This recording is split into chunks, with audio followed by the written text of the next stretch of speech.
Good day everyone, my dear brothers and sisters in Christ. Today is Saturday, January 6, 2024. Welcome sa aking video. I am Myrna de Mariano, OCDS Philippines. Would like to share the gospel for today. Please don't forget to subscribe, like, and share sa aking video. Let us pray. Come Holy Spirit, grant us the gift of fear of the Lord. And our gospel for today is according to St. Luke chapter 3, verses 23, 31 to 34, 36 and 38. Ang mga talaan ng mga ninuno ni Jesus. Ating alamin mga kapatid, ang mabuting balita ng Panginoon ayon kay San Lucas. Magta-30 taon na si Jesus nang siya'y magsimulang mangaral. Ipinapalagay ng mga tao na siya'y anak ni Jose. Si Jose naman ay anak ni Eli, na anak ni Melea.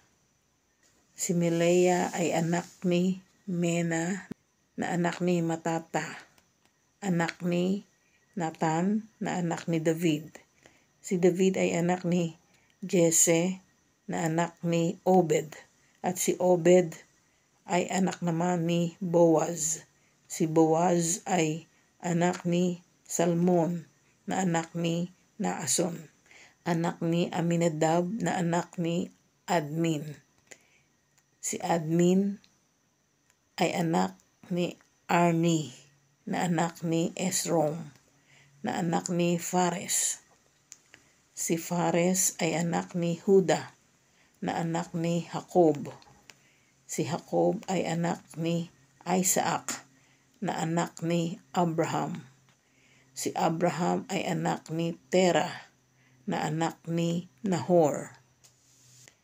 Si Sala ay anak ni Kainan, na anak ni Arphaxad, na anak ni Shem. Si Shem ay anak ni Noe, anak ni Lamech. Si Kenan ay anak ni Enos, na anak ni Seth. At si Seth ay anak ni Adan, na anak ng Diyos. Ang mabuting balita ng Panginoon. Pinupuri ka namin, Panginoong Jesucristo. Let us pause for a while and let us pray. Father, you revealed your Son to the nations by the guidance of a star. Lead us to your glory in heaven by the light of faith. We ask this through our Lord Jesus Christ, your Son, who lives and reigns with you and the Holy Spirit, one God forever and ever. Amen. God bless us all in the name of the Father, and of the Son, and of the Holy Spirit. Amen.